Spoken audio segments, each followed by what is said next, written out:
Back when we were talking about the basics of polynomials, we had a name for polynomials like this one. We called them prime because we couldn't factor them.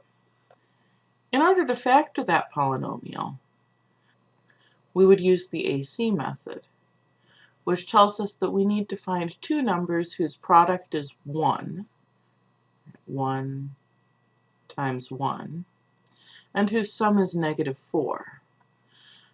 But there aren't any numbers like that, and so we can't factor this polynomial.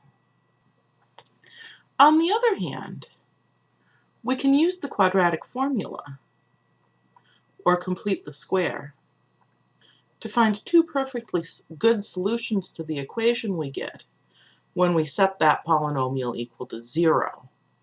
That is, we can find two perfectly good roots. So I'm going to use the quadratic formula.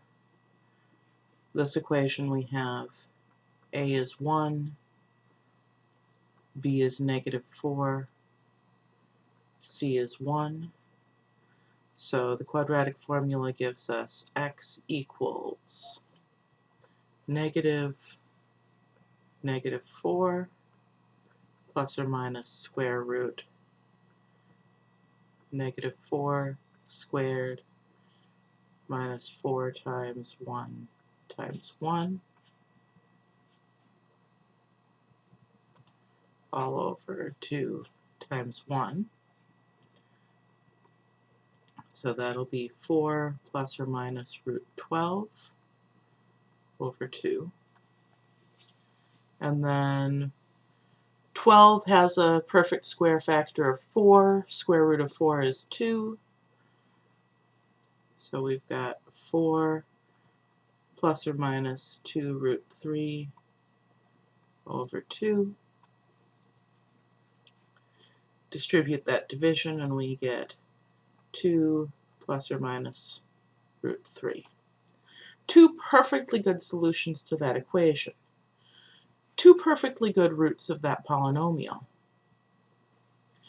Those are ordinary numbers.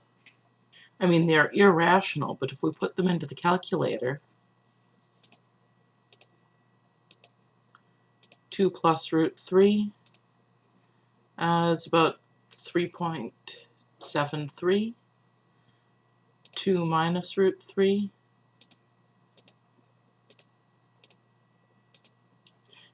is about 0.268. Perfectly good numbers. But the factor theorem says that then we have two perfectly good factors. And so, right, we can factor that as x minus 2 plus root 3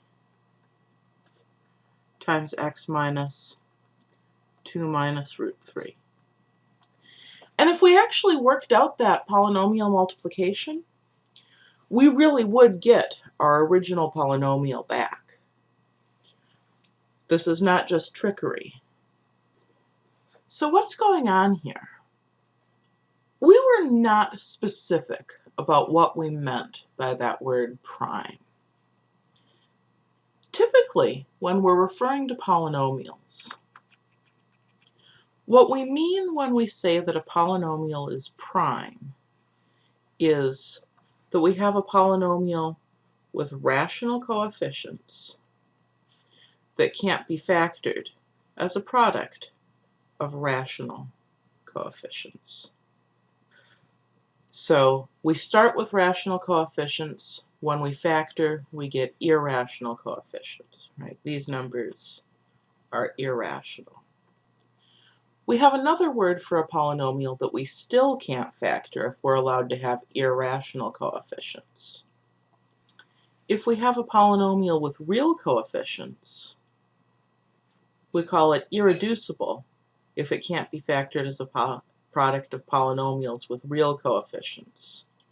So both the original polynomial and the factors are allowed to have coefficients that are irrational. Our polynomial here is prime, but not irreducible. We can't factor it if we're stuck with rational numbers, But if we're allowed to use real numbers, then we can.